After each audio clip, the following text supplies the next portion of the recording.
Rowan Hale didn't notice the time until the browser froze. Chrome hung on the spinning circle. Zoom flickered, and her son started crying at the exact same moment, like the universe had coordinated an attack. "Just 1 minute, Habibi," she muttered, bouncing her leg under the wobbly IKEA table. A sticky hand grabbed at her hair. Milo, 3 years old and powerful like a tiny hurricane, wailed in protest from the second-hand high chair behind her. "No, Mommy, no! No more work! Play cars!" "I know, baby, just the interview. Remember? Mommy Zoom, then cars." The laptop fan screamed louder than Milo. On the right side of the screen, the spinning circle finally gave way to a familiar blue button, Join Meeting. She clicked it. Today mattered. Rent was overdue. Her bank app had 3 digits left, 2 of them after the decimal point. Her landlord's last text hadn't even bothered with politeness. "Rent by Friday, or I start looking for a new tenant. Nothing personal." A remote data entry job wasn't glamorous, but it was something. $30 an hour, part-time, growth potential. It might as well have said, "You will be able to buy groceries without doing math in the cereal aisle." The Zoom window expanded, connecting. Rowan wiped her palms on the only clean pair of jeans she had left and glanced at the email open on her phone propped against a cereal box. "We look forward to seeing you at 11 a.m. Zoom link, join meeting. Position, remote data specialist, contract." Her clock read 11:58 a.m., right on time. The screen snapped into focus. A long, glossy conference table stretched across the screen, surrounded by expensive-looking people in expensive-looking chairs. Windows behind them showed a skyline that definitely wasn't Newark. This was polished glass towers and calm water, the kind of view you only saw in rich people's cities. At the top of the Zoom window it said, Northbridge Dynamics, Q3 board meeting. Her mouse froze. Board meeting? That wasn't right. Then her stomach dropped. In the corner of her own video tile, tiny and undeniable, she saw herself, cheap headset, messy bun, faded Rutgers sweatshirt. And behind her, in sharp, unforgiving HD, Milo in his dinosaur pajamas, mouth wide in mid-cry, cereal smeared on his cheek. And her camera was on. "Who is that?" A woman's voice, crisp and irritated, cut through the chatter. Everyone on the call turned. The boardroom heads pivoted toward the giant screen at the end of the table where Rowan's video feed must have appeared. Rowan's mouse finally obeyed and flew toward the stop video button. Her finger slipped, the cursor missed. Milo's crying got louder. "Just a second," she blurted. A man with silver hair and a dark tan leaned forward. He wore a navy suit that looked like it cost more than her car. He squinted at the camera. "Who is this? IT, why is there a random participant in a closed board session?" Great. She'd crashed a board meeting. How? The link? Had HR sent the wrong invite? "I'm sorry," Rowan said quickly, words tumbling over each other. "I think I have the wrong Zoom. I'm here for a data entry position. Someone sent me—" "Mute her and remove her," another man snapped. This one had wire-rimmed glasses and the kind of impatience that came with a big salary. "We've already lost 10 minutes because of audio issues. We're not adding childcare on top of it." Milo, hearing the word childcare, like the universe was mocking her, screamed even louder. Tears stung Rowan's eyes. Her cursor finally landed on stop video. She hit the button. Her image vanished. The sound didn't. "I'm really, really sorry," she said, her voice shaking. "I think there was a mix-up with the link. I'll just—" "Don't touch anything," the silver-haired man said sharply. "IT, what's going on?" A new square popped up. Malik, IT support. A bored-looking guy in his 20s appeared. Sir, looks like she joined with the same link as the external consultant invite. Must have been forwarded." "So our external consultant is a woman in a hoodie and a crying toddler." Glasses snapped. "Fantastic." "I'm not your consultant. I'm—" Another tiny red dot appeared. Recording. They were recording this. She reached for leave meeting. "Wait," a different voice said. Female, low, and much calmer than the others. "Don't kick her just yet." Rowan's finger hovered. The speaker looked like she was in her late 40s, maybe early 50s. Latina, dark hair pulled back neatly, wearing a sleeveless black dress and a thin gold chain. Her Zoom name read, Maurice Solano, independent director. She said data entry, Maurice said, eyes narrowing slightly, like she was already analyzing the situation. And she got in using the consultant link? Looks that way, Miss Solano. What's your name? Maurice asked. Rowan swallowed. Her heart was beating so hard she could feel it in her throat. Rowan. Rowan Hale. And you were invited for a data entry interview? Maurice asked. Yes, remote, contract, 11 o'clock. I applied through a recruiter on LinkedIn. They sent me this Zoom link this morning. I forwarded it to HR, Glasses said tightly. The nameplate in front of him read, Porter Vale, CFO. We'll deal with the recruiter later. In the meantime, this is a confidential meeting. Remove her, please. Her cheeks burned. She should leave before they pressed some button that erased her from the corporate universe. She moved the cursor again, and that was when the financials came on screen. A giant spreadsheet filled the share, rows and rows of numbers, little comment bubbles on the side. At the bottom, a tab name read International Final. To most people, it probably looked like a blur. To Rowan, it looked like memory. It looked like her uncle's failing import business in Patterson in 2012. Late nights at his kitchen table, cramped numbers in the margins, things that didn't add up until suddenly everything did, and by then it was too late. Her hand froze. She hadn't meant to look. It just happened. Numbers were the only thing in her life that made sense without arguing back. They either followed the rules or they didn't. They either balanced or they lied. One line on the screen was highlighted in yellow. A note next to it said that some money from overseas sales had been moved into this quarter and balanced out somewhere else. Rowan frowned. The money had been marked like it already belonged to this quarter, but the little description near the bottom said customers would only qualify for that money later in the year if they hit certain full-year targets. She could see the dates. They didn't match. Milo hiccuped, calming down behind him as he grabbed a handful of cereal. Okay, let's move on to the next slide, Porter was saying. Our international adjustment is... Sorry, Rowan blurted before her brain could stop her mouth. Everything stopped. 12 corporate heads turned at the same time. Rowan suddenly realized that if Medusa had worked in finance, this is what it would have felt like. Her throat went dry. I think that line is wrong. Silence. Maurice's eyebrows lifted just a little. Porter's face went from annoyed to ice-cold. I beg your pardon, he said. Rowan's mouse skated nervously over the screen like it was on ice. She could shut up. She should shut up. Just apologize and leave. But the highlighted line on the spreadsheet seemed to glow at her. It was the same kind of thing she'd seen in her uncle's old Excel files when his business partner was quietly stealing. Money pushed into the wrong month, money counted before it really existed. She took a breath. That line you just showed, she said, trying to keep her voice steady. The one in yellow? You're counting that money like it's already real for this quarter, but your own note near the bottom says customers only earn it later in the year if they hit the full target. That hasn't happened yet. Porter blinked. From somewhere on the call, someone muttered, "What the hell?" Rowan pointed at the screen like they could see her hand. "Look at the dates," she said. You're pulling almost $5 million into this quarter on paper when you're not actually allowed to yet. It doesn't match the schedule you wrote yourselves. Silence again. Longer this time. It felt heavy, like something big had just dropped in the middle of the table. Maurice leaned closer to the screen. Can someone scroll down to where those conditions are written? She asked calmly. Porter didn't move. IT, cut her feed. Wait, Maurice said sharply.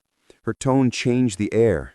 Even through a screen, Rowan could feel it. This was someone used to being obeyed. Show us the part about the conditions, Maurice repeated.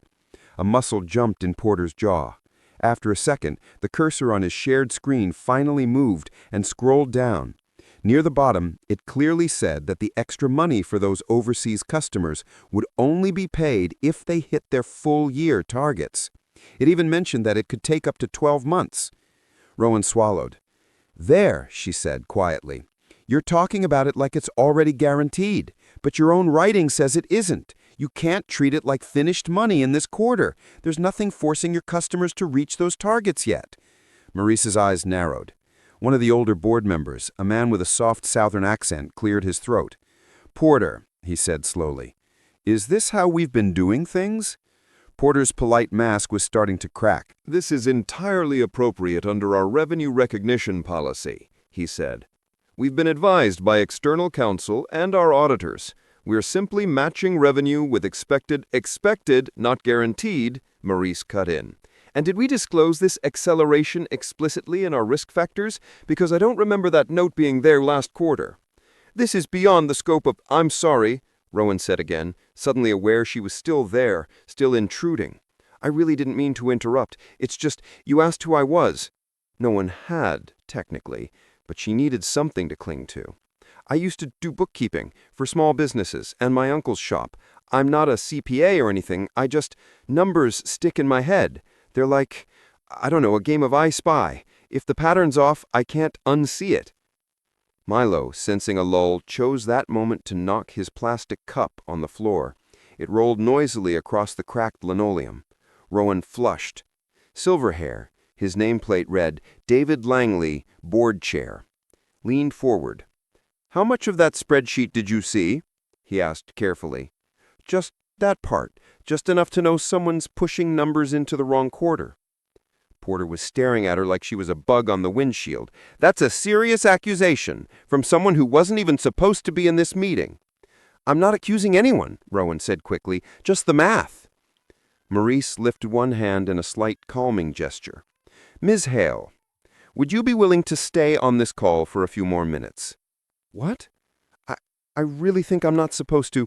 "I'd like to understand exactly what you saw and how you caught it so fast."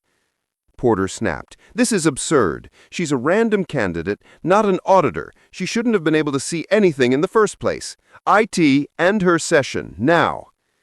"Don't," Ira said quietly. Everyone looked at him. He was watching Rowan with an expression she couldn't quite read. Part curiosity, part calculation, part something colder. If what she's saying is accurate, then it's not absurd. It's a potential material misstatement that we were about to sign off on. "I've explained that the treatment is acceptable, and I'm asking for a second opinion from someone who, in the space of 30 seconds, caught a discrepancy that 9 people in this room and an entire finance department missed." He paused. "Or chose not to see," he added. The temperature in the virtual room seemed to drop. Rowan's skin prickled. This was above her pay grade. Way, way above the pay grade she currently didn't even have. "I really should go," she said weakly.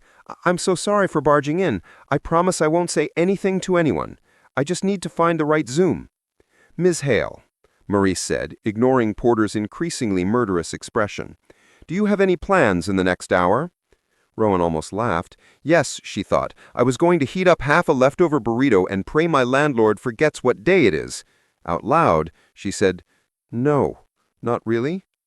"Good," Maurice said, "because I think we might have a job for you that pays slightly better than data entry." The board meeting ended abruptly after that. At least, Rowan assumed it did. Her Zoom screen went black, then flashed a message, "You have been placed in the waiting room by the host." Her heart hammered in the quiet. Milo had stopped crying and was now constructing a small, sticky universe of cereal dust on the table. She picked up her phone with trembling fingers. No new emails. Had she just torpedoed any chance of a job anywhere by mouthing off to a Fortune 500 board? Who does that? She pulled Milo out of his chair and onto her lap, burying her nose in his hair. He smelled of milk and sleep and the kind of hope she didn't like to name out loud. The waiting room message disappeared. Zoom flickered. A new meeting loaded. This one was simpler. 3 tiles across the top. Ira Kestrel, Maurice Solano, Porter Vale. No conference table, no skyline. Just 3 powerful faces in 3 tidy home offices. And then a 4th tile. Rowan Hale. Camera off. Thank God. "Ms. Hale, are you still with us?" "Yes, I'm here," she said, clearing her throat. "We apologize for the abrupt introduction," Marie said. "This is obviously an unusual situation." "That's one word for it," Rowan muttered before she could stop herself. To her surprise, Maurice's mouth twitched, almost a smile. Ira steepled his fingers. You said you used to do bookkeeping. What's your background exactly? Rowan hesitated. There was the version of her story she put on resumes, and then there was the real one. I did an associate's in accounting at community college. I dropped out in my last semester when I got pregnant.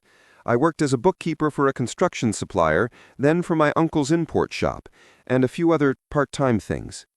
Why did you leave the construction supplier? Porter asked sharply. Greg, it's relevant, he snapped. We're all just dragging out a call that's costing this company a ridiculous amount of money per minute, so at least get something useful out of it. Rowan swallowed. I left because I disagreed with some of the ways they were recording expenses. I brought it up. They told me to mind my own business. A month later, they let me go for attitude. And your uncle's shop? Ira asked. It closed, she said softly. His partner was not honest. I caught it too late. She still saw those numbers in her dreams sometimes. The invisible bleed. The way everything looked fine until it didn't. And then it collapsed all at once. You said patterns are like I spy to you. Explain. I notice when things don't fit, Rowan said, glancing at her own blank tile as if she could see herself. A number that shouldn't be that high if another one is that low, different rounding patterns in the same column, a date that's off. I don't know how to explain it. It jumps out. Like when kids play I Spy and you can't not see the red balloon after someone says it. And your conclusion from today's accidental viewing? Ira asked. Rowan hesitated. If she lied and said she'd been mistaken, maybe they'd just forget about her. She'd go back to hunting Indeed postings and checking her bank account 12 times a day. But then she remembered the yellow highlighted cell, and the note in the margin, reclass per G. Hastings. I think, she said slowly, that someone is pulling forward revenue to make this quarter look better than it is, and hiding it in promotional offsets. That's usually where people bury things. It's messy, hard to untangle, but not impossible. Porter's face reddened. This is outrageous, he snapped. You're making very serious allegations based on less than a minute of exposure to highly complex financial data you are not qualified to interpret. Then show her the full ledger, Maurice said calmly. Let's see what she does with more than a minute. Porter stared at her. You can't be serious. She caught a timing mismatch in 30 seconds, something our auditors didn't flag in 3 months. We have an obligation as fiduciaries to understand how that happened. I've explained that the treatment is acceptable, and I'm asking for a second opinion from someone who, in the space of 30 seconds, caught a discrepancy that 9 people in this room and an entire finance department missed. He paused, or chose not to see. He added. The temperature in the virtual room seemed to drop. Rowan's skin prickled. This was above her pay grade. Way, way above the pay grade she currently didn't even have. I really should go, she said weakly. I'm so sorry for barging in. I promise I won't say anything to anyone. I just need to find the right Zoom. Ms. Hale, Maurice said, ignoring Porter's increasingly murderous expression, do you have any plans in the next hour?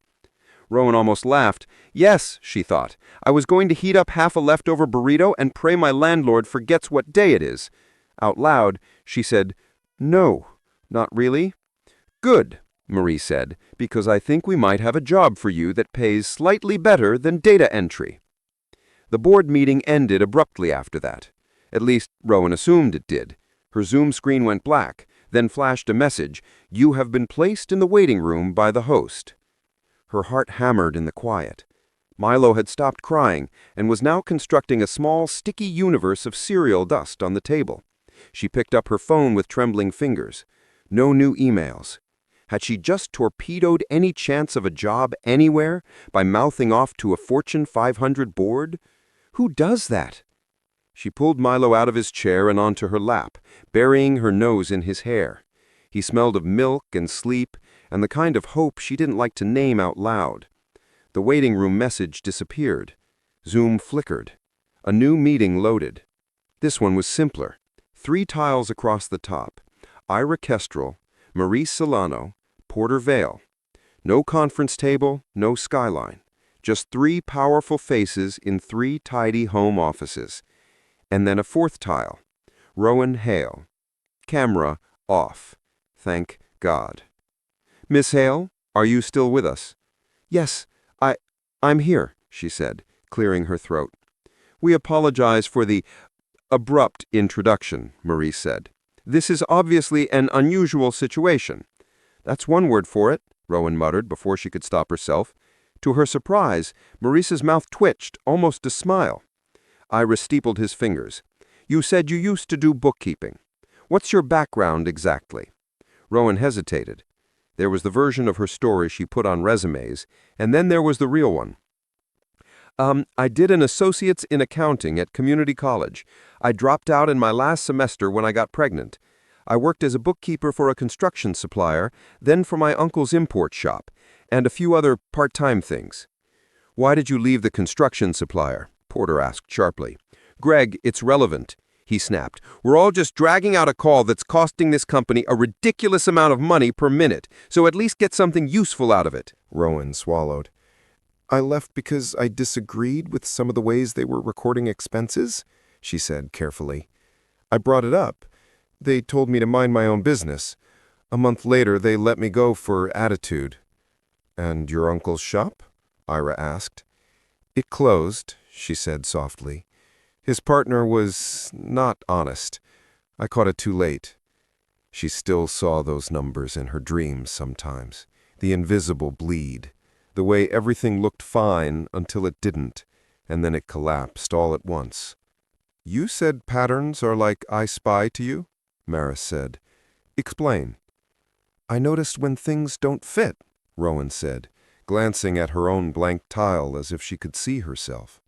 A number that shouldn't be that high if another one is that low. Different rounding patterns in the same column. A date that's off. I don't know how to explain it. It just jumps out. Like when kids play I Spy and you can't not see the red balloon after someone says it. And your conclusion from today's accidental viewing? Ira asked. She hesitated. If she lied and said she'd been mistaken, maybe they'd just forget about her. She'd go back to hunting Indeed postings and checking her bank account 12 times a day. But then she remembered the yellow highlighted cell and the note in the margin. Reclass per G. Hastings. I think, she said slowly, that someone is pulling forward revenue to make this quarter look better than it is and hiding it in promotional offsets. That's usually where people bury things. It's messy, hard to untangle, but not impossible. Porter's face reddened. This is outrageous, he snapped. You're making very serious allegations based on less than a minute of exposure to highly complex financial data you are not qualified to interpret. Then show her the full ledger, Maris said calmly. Let's see what she does with more than a minute. Porter stared at her. You can't be serious. She caught a timing mismatch in 30 seconds, something our auditors didn't flag in 3 months. We have an obligation as fiduciaries to understand how that happened. We have professional obligations not to hand over sensitive, proprietary internal financial data to a random, unemployed, single mother struggling to pay rent, Ira said quietly. They all paused. Rowan felt heat creep up her neck even though she hadn't said that out loud. But it was written all over her, wasn't it? The cracked linoleum, the cereal, the hoodie. What exactly are you proposing? Porter asked, his voice tight. I'm proposing a test. Limited access, narrow scope. We let Miss Hale look at a subset of our accounts under a strict NDA, of course, and see what she finds. If she's wrong, we've lost a few hours and gain comfort that our books are as clean as you say, Greg. If she's right, he let the sentence hang. If she's right, Maris finished, then we have much bigger problem than an accidental Zoom invite. Rowan's pulse thudded in her ears. You want to hire me? She asked weakly. Temporarily, Iris said, as a consultant. I'm not a CPA, I don't have a degree, We are fully aware of your formal qualifications, Porter cut in with a sneer, or lack thereof. Greg, Maris warned again, sharper this time. Ira's gaze stayed on the camera. What we're interested in is your informal qualification, the one that got you noticed today. Noticed? Or marked? There it was again, that sharp, cold edge under his words, an awareness that made her feel like she was standing on a narrow bridge between two cliffs. On one side, a job that could change her life. On the other, something dark she couldn't quite see. "What would that job involve?" she asked. "You'd be given read-only access to certain general ledger entries and supporting documents. Your task would be to flag anything that looks off. Timing issues, suspicious reclassifications, unusual vendor relations." We'd ask you not to discuss what you see with anyone else. In return, we'd pay you at a consultant rate. How much? Rowan asked, then immediately flushed. Sorry, that came out wrong. It's a fair question, Ira said. We'll have HR send you an offer, but I can tell you it will be significantly more than you would have made in the data entry role. Significantly, Maurice emphasized. Rowan's mind flashed like a slot machine. Rent caught up. Car repair. New shoes for Milo that didn't hurt his toes. Groceries without coupons. What happens, she asked slowly, if I do find something real, like fraud? The word felt heavy in her mouth. Porter stiffened. You will report directly to us, Ira said. To the board, not to management. We'll handle the rest. And if there's nothing? Rowan asked.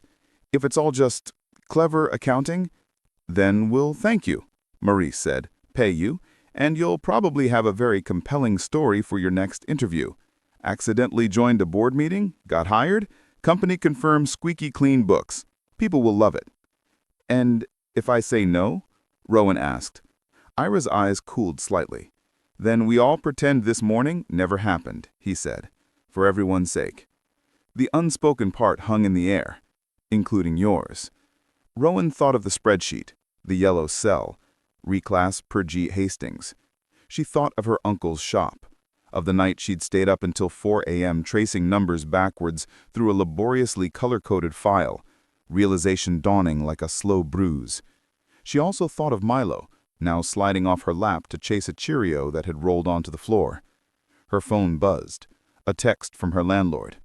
Just a reminder, rent due tomorrow. Of course. She looked back at the empty camera icon, like she could see herself in it, a woman on the edge of something that might be a trap, or a chance, maybe both. Okay, she said, feeling her life tilt. I'll do it. 4. NDAs and night shifts. The paperwork hit her inbox within an hour, a non-disclosure agreement longer than her old community college textbooks, a temporary consultant contract with a pay rate that made her breath catch. Is that a typo? She whispered, rereading the hourly figure. It wasn't Wall Street money, but it was at least double what the data entry job would have paid, maybe triple once they added the expedited start bonus. She signed anyway.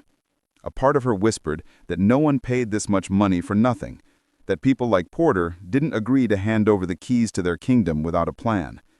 But another part, louder, said, rent, food, the dentist you've been avoiding. She chose louder. Within a day, she had 1. A secure company laptop delivered by courier with more stickers on it than TSA regulations. 2. A temporary email address, rhale.consultant@northbridgedine.com. 3. A schedule of restricted access windows when she could log into the financial system. And 4. A one-page overview of her role that boiled down to, see something, say something, to us only. The last line stood out. All findings and communications are to be directed exclusively to the audit committee chair and the board chair. Under no circumstances are you to discuss your work with members of management or external parties without express written authorization. In other words, trust us, but don't trust anyone else. Cool, she muttered. No pressure. Her first access window was at 9 p.m. Eastern. Conveniently, that was also when Milo usually fell into his deepest sleep after his nightly showdown with bedtime. She set the laptop on the table that night like it was an unfamiliar animal. Friendly enough if you stayed on its good side, possibly dangerous if you didn't. Milo's soft snores drifted from the bedroom. She logged in. The system was more complex than the small business software she was used to. This wasn't QuickBooks or Excel. This was enterprise grade. Something like SAP, tailored and over-customized until it probably required its own high priesthood. Fortunately, the IT department had carved out a limited, read-only portal for her. The left side of the screen listed General Ledger Revenue, General Ledger Promotional/Rebates, Vendor Master File International, Adjusting Journals Last 4 Quarters. At the top, a banner reminder. Session monitored and recorded. Unauthorized export or screen capture prohibited. "I spy with my little eye," she murmured. Her fingers moved, muscle memory kicking in. She started where she'd first seen the glow. Revenue Adjustments, Q2 International. Rows and rows of entries appeared. Most people she knew would see noise. She saw rhythm. Healthy numbers had a kind of music to them, a steady beat, regular rises and falls. This vendor paid late every month. That client bought big every quarter. This expense spiked every summer. But someone playing with the ledger could change the tune. It started subtle. A rebate accrued a week earlier than usual. A promo expense rounded slightly differently. A note that used one phrase for 3 quarters, then suddenly switched to more vague wording like per management judgment.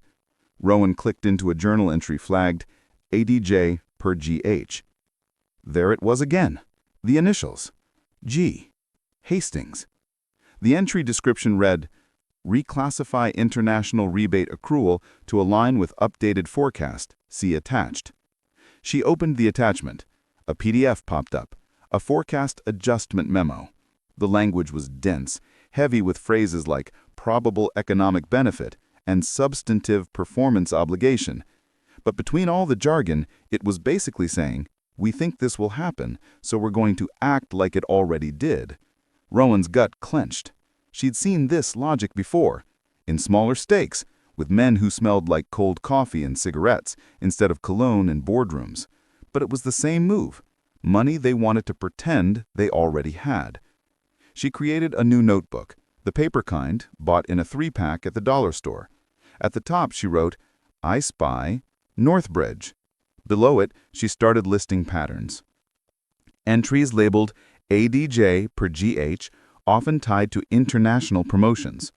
These adjustments always seem to increase revenue this quarter, with the offset in some squishy category like promo reserves. The attached memos relied on expected outcomes, not actual contracts. For each pattern, she drew arrows. After 2 hours, she sat back.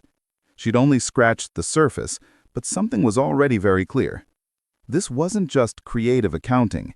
This was a concerted effort to make the numbers sing a happier song than reality justified. The question was, who was conducting the orchestra? And did Ira and Maurice really not know? Her phone buzzed. An email from Maurice. Subject: check-in. How was the system access? Any issues?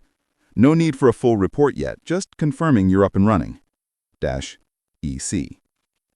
Rowan hesitated, then replied, "Access is fine, just starting to map patterns. We'll send first impressions in 48 hours. She hit send. A second later, another email came in. This one from a generic address, no reply, secure at northbridgedine.com. Your activity in the financial systems is being monitored. Any attempt to export data or take screenshots will result in immediate termination of access and potential legal action." She stared at it. "Subtle," she muttered. She closed the laptop. Sleep didn't come easily that night. When it did, it brought numbers looping behind her eyes, yellow highlighted, always yellow. The next morning, she woke up to the sound of rain against the window and Milo climbing onto her stomach. "Up, Mommy," he said. "Phone." "That's not how good mornings work," Rowan groaned, but she pulled him closer anyway. Her phone screen glowed in the dim light. No new messages from Northbridge, 2 spam emails, 1 text from her landlord. "Need an update on rent today." Of course. She looked back at the empty camera icon like she could see herself in it. A woman on the edge of something that might be a trap, or a chance, maybe both. "Okay," she said, feeling her life tilt. I'll do it. The paperwork hit her inbox within an hour. There was a non-disclosure agreement longer than her old community college textbooks, and a temporary consultant contract with a pay rate that made her breath catch. "Is that a typo?" she whispered, rereading the hourly figure.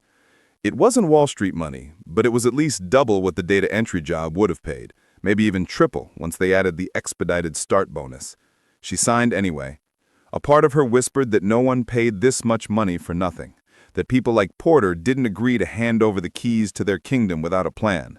But another part, louder, said, "Rent, food, the dentist you've been avoiding." She chose the louder voice. Within a day, she had a secure company laptop delivered by courier with more stickers on it than airport security, a temporary email address, rhale.consultant@northbridgedin.com, a schedule of specific time windows when she could log into the financial system, and a short overview of her role that basically said, "If you see something, tell us, and only us." One line jumped out at her, saying that all findings and messages had to go only to the audit committee chair and the board chair, and that she must not discuss her work with management or anyone outside the company without written permission. In other words, trust us, but don't trust anyone else. "Cool," she muttered. No pressure. Her first access window was at 9 p.m. Eastern, which happened to be the same time Milo usually crashed hard after his nightly battle with bedtime. That night, she set the laptop on the table like it was some strange animal, friendly if you respected it, dangerous if you didn't. Milo's soft snores drifted from the bedroom as she logged in. The system was way more complicated than the small business software she was used to. This wasn't simple spreadsheets. It was a big corporate system, the kind that usually needed a whole team to manage. Thankfully, the IT department had given her a limited, read-only view. On the side of the screen, she could see sections for revenue, promotions and rebates, vendor lists, and adjusting journal entries for the last 4 quarters. At the top, a warning banner reminded her that the session was being monitored and recorded, and that exporting data or taking screenshots was forbidden. "I spy with my little eye," she murmured. Her fingers moved almost on their own. She started where she'd first seen something suspicious, the international revenue adjustments for the second quarter. Rows and rows of entries appeared. Most people would have seen noise. She saw patterns. Healthy numbers, in her mind, had a kind of rhythm to them, a steady beat. Some customers always paid late, some bought big every quarter, some expenses spiked in the summer. But when someone started playing games with the ledger, the rhythm changed. It started small. A rebate recorded a week earlier than usual. A promotional expense rounded off a little too neatly. A note that used one kind of phrasing for months, then suddenly switched to a vague line like, "per management judgment." Rowan clicked into a journal entry marked, "ADJ per PV." There it was again. The same initials, Porter Vale. The description said the international rebate accrual was being moved to match an updated forecast, and told her to see an attached memo. She opened it. A PDF appeared full of heavy technical wording, talking about expected benefit and other legal-sounding phrases. But when she stripped away the jargon, it basically said, "We think this will happen, so we're going to act like it already did." Her stomach tightened. She'd seen this kind of thinking before, just on a smaller scale, with men who smelled like old coffee instead of wearing designer suits. It was the same trick, treating money they hoped to get as money they already had. She pulled out a cheap paper notebook she'd bought in a 3-pack from the dollar store and wrote, "I spy Northbridge" at the top of the first page. Underneath, she started listing what she saw. Entries labeled ADJ per PV, almost always connected to international promotions. These adjustments almost always made revenue for this quarter look higher while pushing the cost into soft, vague buckets like promotional reserves. The memos behind them leaned on what might happen, not what had actually happened. She drew arrows between related points, mapping the connections. After 2 hours, she leaned back. She had barely started, but she already knew this wasn't just clever accounting. It looked like a deliberate push to make the numbers tell a prettier story than reality. The real question was who was behind it and whether Ira and Maris truly had no idea. Her phone buzzed. An email from Maris asked if the access was working and said she didn't need a full report yet, just a quick confirmation that everything was running. She hesitated. then replied that access was fine, she was just starting to trace patterns, and she'd send first impressions in 48 hours. She hit send. Almost immediately, another message arrived, this time from a generic security address, warning her that her activity in the financial systems was being watched and that any attempt to export data or take screenshots could get her access cut off and even lead to legal action. She stared at the screen. Subtle, she muttered. She closed the laptop. Sleep did not come easily that night. When it finally did, it brought dreams full of numbers, rows, and yellow highlights. Always yellow. The next morning, she woke to the sound of rain against the window and Milo climbing onto her stomach. "Up, Mommy," she said. "Phone." "That's not how good mornings work," Rowan groaned, but she wrapped her arms around him anyway and pulled him close. Her phone screen glowed in the dim light. There were no new messages from Northbridge, 2 spam emails, and 1 text from her landlord asking for an update on the rent. She checked her bank account. The first consultant payment still hadn't arrived. "Soon," she whispered, kissing Milo's hair. "Soon, Habibi. We're okay." The day passed in a blur of puddles, cartoons, and reheated coffee. In her head, she kept doing the math, how long it would take for the money to hit, how long it would be before the landlord lost patience. At 3 in the afternoon, she took out the trash. The air was thick and wet, the kind of New Jersey humidity that clung. Their apartment sat at the end of a narrow lot, squeezed between 2 other aging buildings, and the dumpsters were in the back near the alley. She carried the trash bag out, Milo hopping beside her in rain boots that were technically a size too small. As she lifted the dumpster lid, she felt it, a prickle at the back of her neck like someone was watching. She turned. A dark sedan idled across the street, its windows tinted just enough to hide whoever was inside. The engine hummed quietly. There was nothing automatically suspicious about a parked car, but the way the driver's window slid down halfway when she looked over made her freeze. It dropped just enough so that whoever was inside could see her, not enough for her to see them. For a long moment, neither of them moved. Then the window rolled back up. The car stayed. "Mommy?" Milo tugged at her sleeve. "Can I splash?" She forced a smile for him. "Yeah, baby," she said. "Just on the sidewalk, okay? Not the street."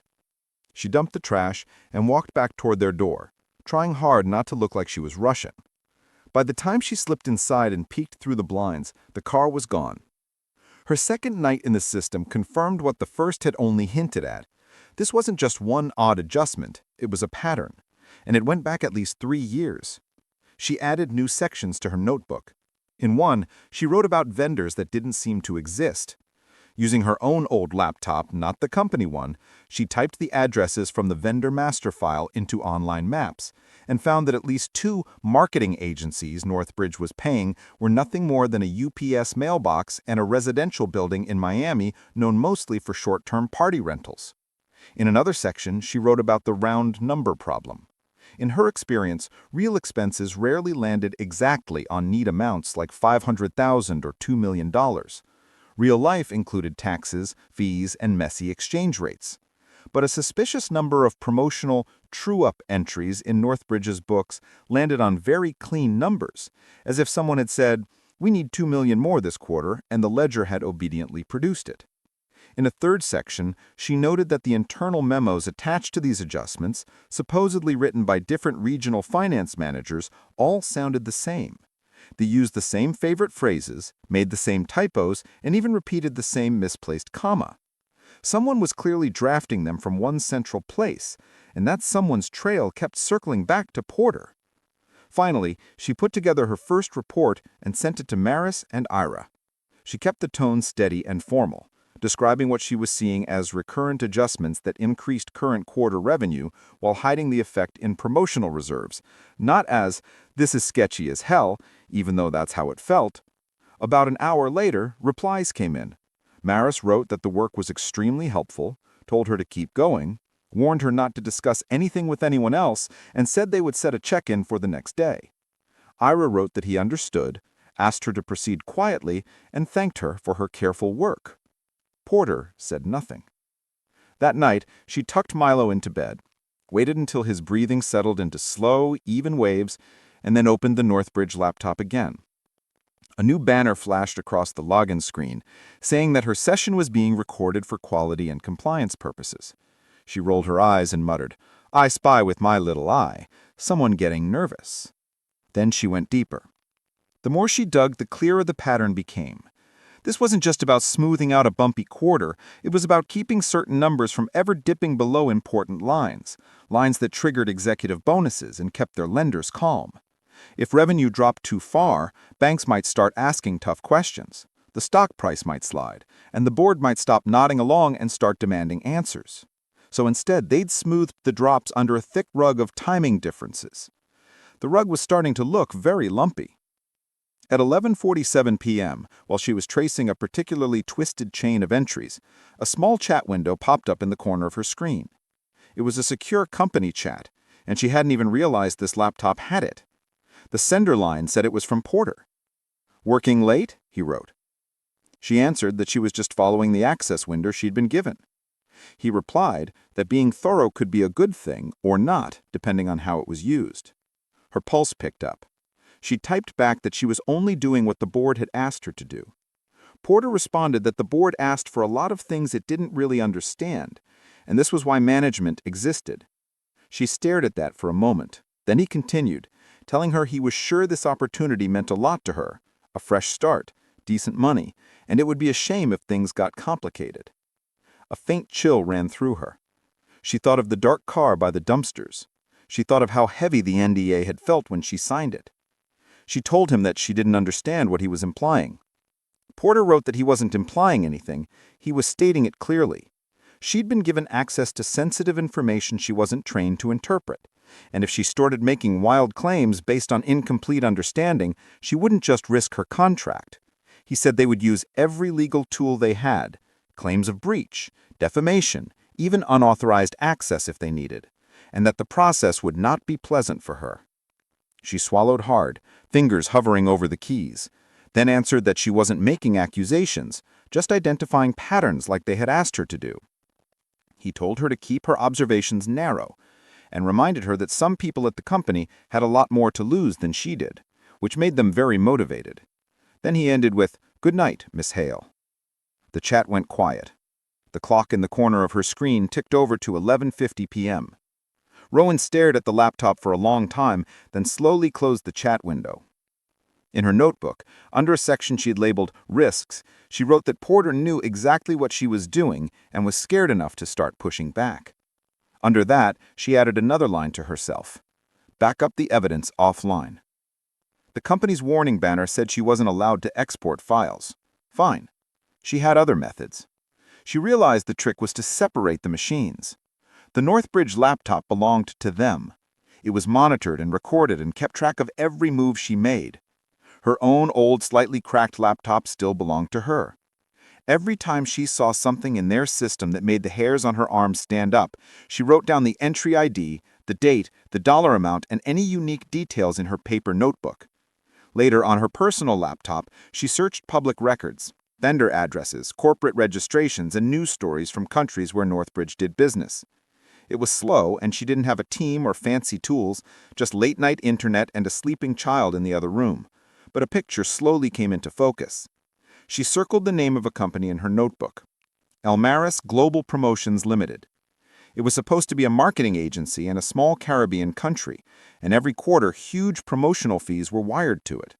When she looked up who actually owned Elmaris, using an old leaked corporate records site she found online, her stomach twisted.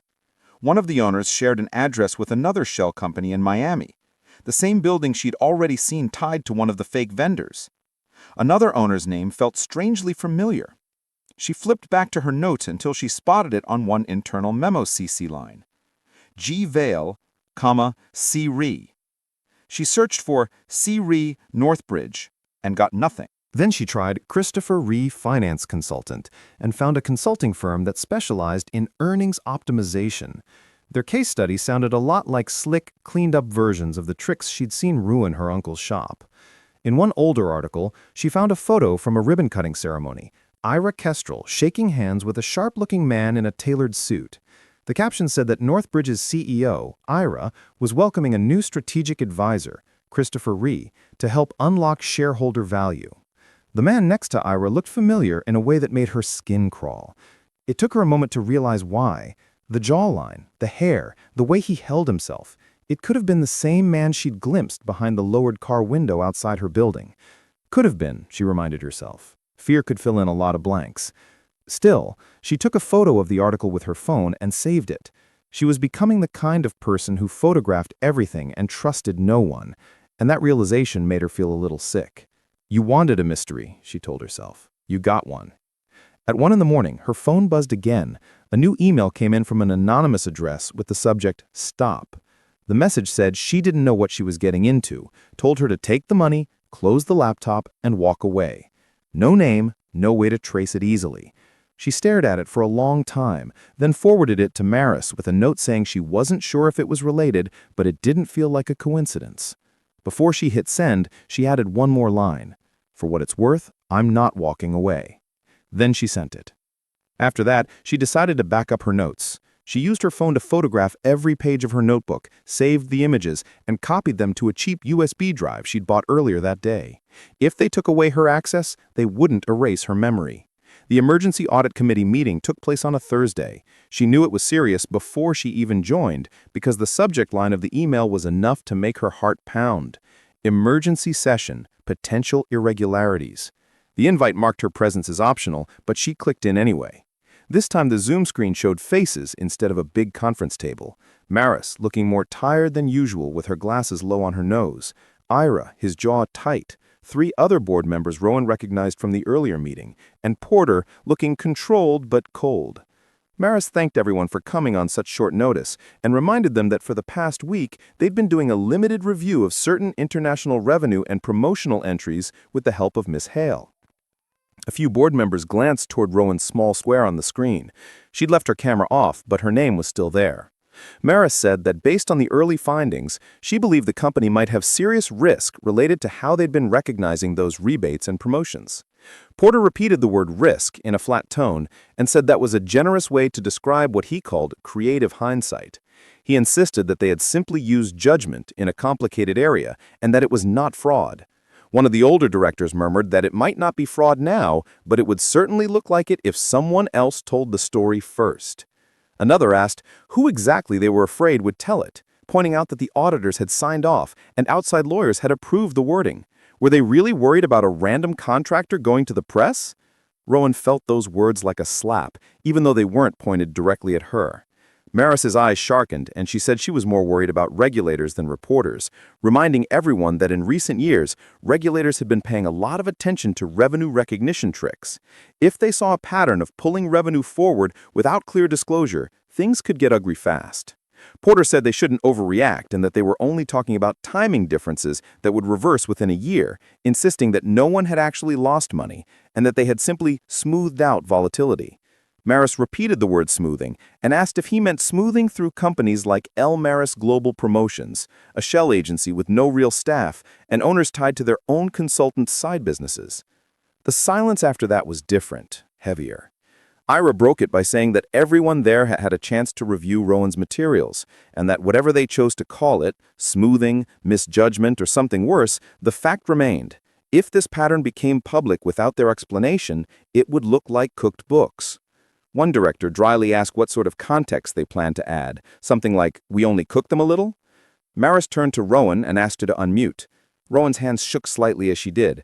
Maris calmly asked her to summarize what she'd seen in her own words. Rowan took a breath and explained as simply as she could that there were repeated cases where future rebates were being treated as if they were already earned. She said the offsets were hidden in promotional expense accounts, often tied to vendors that looked fake or connected to their consultants' side businesses. The effect, she explained, was that current revenue looked higher while the cost was hidden away in vague reserve numbers. She added that the adjustments were labeled as management directives, usually from Porter or people tied to their consultant, and that the memos all sounded like they'd been copied and pasted, with neat, round amounts and some budgets used over and over as justification. She finished by saying she couldn't give them the legal definition of what that meant, but from a pattern point of view, it was not random.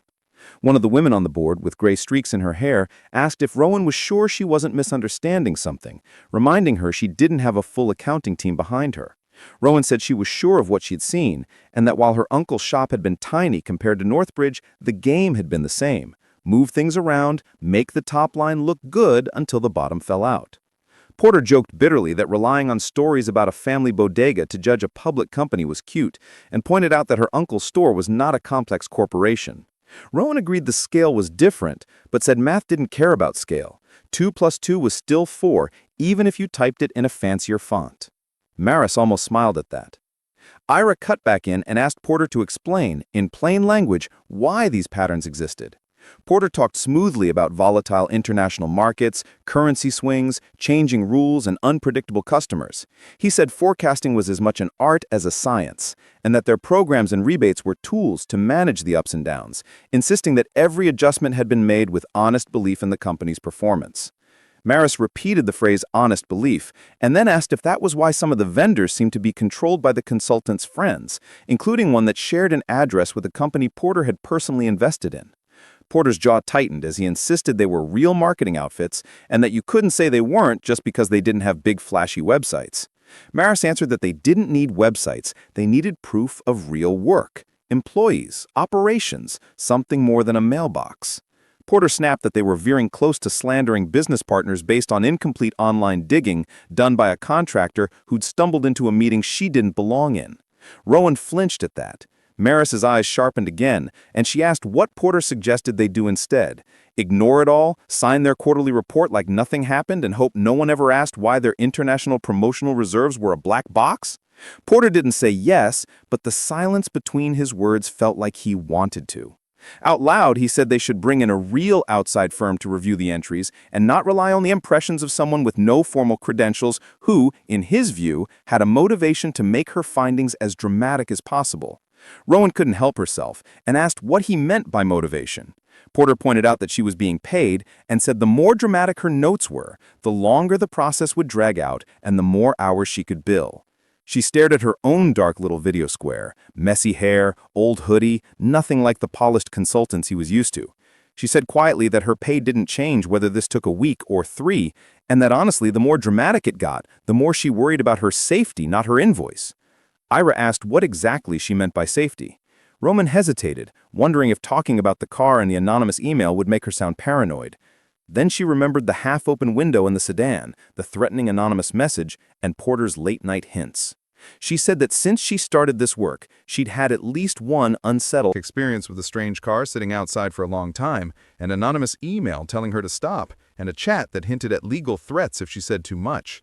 She didn't name Porter, knowing they could check logs if they wanted. Porter exploded, asking if she was seriously suggesting someone at the company was trying to scare her. She said she didn't know what she was suggesting, only that she was telling them what had happened.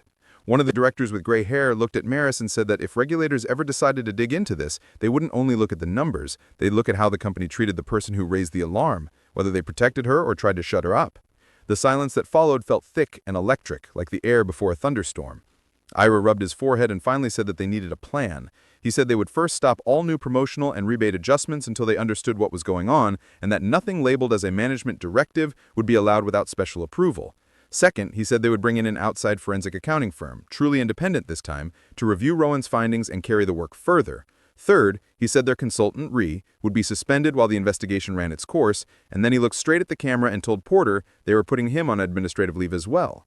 Porter went pale, then flushed red. He said they couldn't be serious, not based on what he called the I Spy impressions of an unqualified contractor who never should have been there.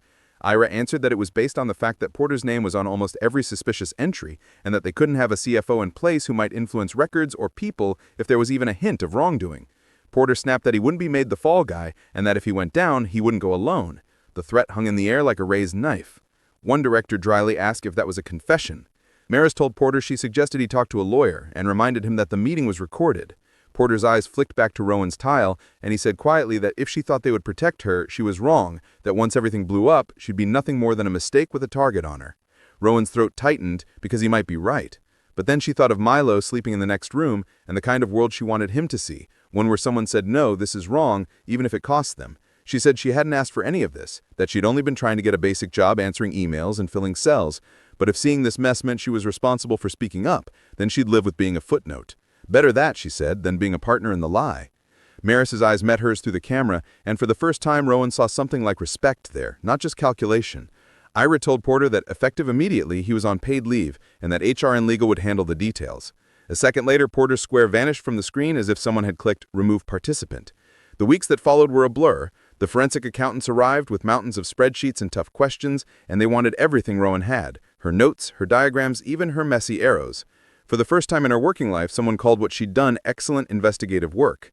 When the news leaked that the company was reviewing accounting issues, Northbridge's stock price dipped. Ira and Maris moved fast, framing the situation as them catching a problem and fixing it instead of being caught. Behind the scenes, it was less tidy. Porter hired lawyers. Ree vanished from company communications. Several mid-level finance people suddenly announced they were leaving to spend more time with their families. Rowan didn't sleep much. Her name never appeared in any public filings. Officially, she was just an external consultant or a contracted analyst, which suited her fine because she didn't want reporters at her door. But inside private meetings and calls, people started saying things like, "Let's ask Ms. Hale," or "Rowan saw that in her first pass," or "Can we run this by Rowan before we finalize?" It felt unreal. 2 months before, her main client had been a dentist's office that still mailed paper checks. Now she was advising a giant company's audit committee. One night, after yet another late Zoom call about some complicated rule, she closed her laptop and just sat there. Her phone buzzed. A text from an unknown number said, "You did good." Her stomach tightened. She asked who it was. After a short pause, the reply came, "Someone who's glad you didn't walk away." A moment later, another message arrived telling her to check her email because there was an offer waiting. Her heart jumped. In her inbox, she found a message with the subject, "Offer permanent role, confidential," from Maris's company address. Inside, the email explained that the audit committee had been talking about how to keep using the kind of abilities Rowan had shown. They thought the company should create a special integrity analytics group focused on spotting patterns, catching oddities, and warning about risk early. They wanted her to lead it. The letter admitted that putting someone with her background into a director-level role was unusual, but called it an experiment worth trying. It said that if she was interested, they'd help her finish her degree, get professional certifications, and hire a small team over time. It promised that, given how visible the issues were that she'd helped uncover, they'd also make sure whistleblower protection stayed in place for her. At the end, Maris wrote that most people saw numbers and thought they were boring, but Rowan saw truth in them, and the company needed more of that. A formal offer letter was attached with a salary higher than anything Rowan had imagined, benefits, stock options, and a note about flexible remote work that made her think of preschool drop-off, proper daycare, and not relying on the neighbor's teenage cousin. Rowan stared until the words blurred. Milo wandered in, rubbing his eyes and asking why she was crying. She hadn't realized she was. Pulled him into a hug and whispered, "I spy," making him giggle and answer that no, it was his turn to spy. She asked him what he saw, and after looking around the dim room, he grinned and said he saw a happy mommy. Her breath caught as she told him maybe he did. Even with the offer staring back at her, the decision wasn't easy. Along with the chance came tough questions. Could she really trust a company that, just weeks ago, had been willing to play games with millions of dollars, even if now part of it wanted to change? Would accepting make her part of the same machine she'd just helped expose? Or was this their way of keeping her close and quiet? She put some of those fears into words during a one-on-one video call with Maris. On screen, Maris sat in a simple home office with a bookshelf and a framed picture of 2 kids behind her. She told Rowan that her doubts were valid, and that she'd be asking the same questions if their positions were reversed. When Rowan asked bluntly whether the offer was about fixing things or containing them, Maris said, honestly, both. She explained that companies didn't suddenly become ethical just because they wanted to. They became ethical when enough people inside made it too costly not to be. She said Rowan had already done that from the outside, and asked her to imagine what she could do from the inside with a budget, authority, and rules she helped design. Rowan asked what would happen if a few years down the road someone like Porter got power again and decided they didn't want a human lie detector in the building. Maris said that then Rowan would still have protections, a network, and a resume that said she'd built something that saved shareholders from a bigger disaster. And if Rowan couldn't live with it, she could walk away with her experience and a son who had seen her try. Rowan thought of that, of Milo watching her work not just to survive but to stand for something, and also of the rent, the dentist, and the grocery trips that didn't involve counting every dollar. She joked that Maris wasn't doing a great job selling the offer by mentioning the possibility of people trying to silence her later. Maris replied that she wasn't selling anything. She was putting the truth on the table with all its flaws, and that power would always try to protect itself. So the real question was whether Rowan wanted to be one of the people poking holes in that armor from inside. Maris added that if Rowan accepted, she wanted to mention Rowan's new function, not her name, in the official filings, with a line about how new internal analytics had helped uncover problems. Rowan would be that enhancement, even if no one knew she was also a tired single mom in a hoodie with a kid throwing cereal. Rowan laughed at that and then laid out her conditions. First, she said tuition support was non-negotiable. She wanted to finish her degree for herself, not for a job title. Maris agreed immediately. Second, Rowan said she needed real flexibility or help with daycare, not just nice words in a slide deck. If Milo got sick, she wasn't going to pretend he didn't exist to hit some report deadline. Maris agreed to that too, warning that they couldn't prevent all eye rolls from future managers, but promising that flexibility would be written into her deal. Third, Rowan insisted that she report directly to the board, not the CFO or some future spin doctor. Maris said she'd already made sure of that. Finally, Rowan said that if Maris ever asked her to smooth something wrong, hide something serious, or look the other way, she would quit and blow the whistle so loudly Maris's earrings would shake. Maris's smile turned serious, and she said she'd been worried if Rowan hadn't said that. Then she half-jokingly reached toward the camera and asked if they had a deal, addressing her as Director Hale. Rowan looked at her own reflection on the screen, not at the worn sweatshirt or messy hair, but at her eyes, which looked tired but steady. In her head, she heard herself think, "I spy with my little eye a version of me I didn't know could exist." She reached out and pretended to shake Maris's hand through the glass and said, "Yeah, we do." Months later, when the worst of the chaos had settled into a new, quieter routine, Rowan sat in a cafe near a park with her laptop open and Milo playing with a toy truck at her feet. Her inbox pinged with the latest draft of Northbridge's annual report. She skipped past the shiny photos and the CEO letter. Ira was still in charge, though his hair looked a little grayer now, and went straight to the section on risks. There, buried in the thick legal language, was a line saying that during the year, the company had found problems in certain international revenue practices, thanks to new internal analytics, and that those problems had led to some revenue being recognized in the wrong period. They had restated some numbers, paid a fine, and agreed to tighter oversight. It wasn't perfect justice. No one went to prison. Porter had worked out a quiet agreement that included leaving the company and not being allowed to serve as an officer of any public company for a while. But the pattern had been broken, and the idea that someone might actually be watching had taken root. Her phone buzzed with a text from Maris asking if she'd seen the wording and joking that it wasn't a bad first chapter. Rowan smiled and looked down at Milo, who was now carefully lining up sugar packets like little train cars. "I spy, Mommy," he said suddenly. "Your turn." She leaned back and let her eyes wander. For the first time in a long time, when she looked at her life for patterns, she didn't just see fear. She saw a small apartment slowly filling with better furniture, a fridge that wasn't empty by the end of the month, a kid whose shoes fit, and a woman who viewed spreadsheets as stories and finally had the power to change how those stories ended. "Okay," she said. "I spy with my little eye something that starts with F." "Frog?" Milo guessed. "Nope." "Fries?" She grinned. "Future," she said. "I spy a future." He frowned and told her that wasn't a thing. "Sure it is," she answered, closing her laptop with a soft click. "You just have to know where to look." She glanced once last at the report on her screen before it faded, at the line about better analytics, at the proof that sometimes joining the wrong online meeting could send you exactly where you were meant to go. The suspense, the drama, and the fraud were all just details. The real story was simpler.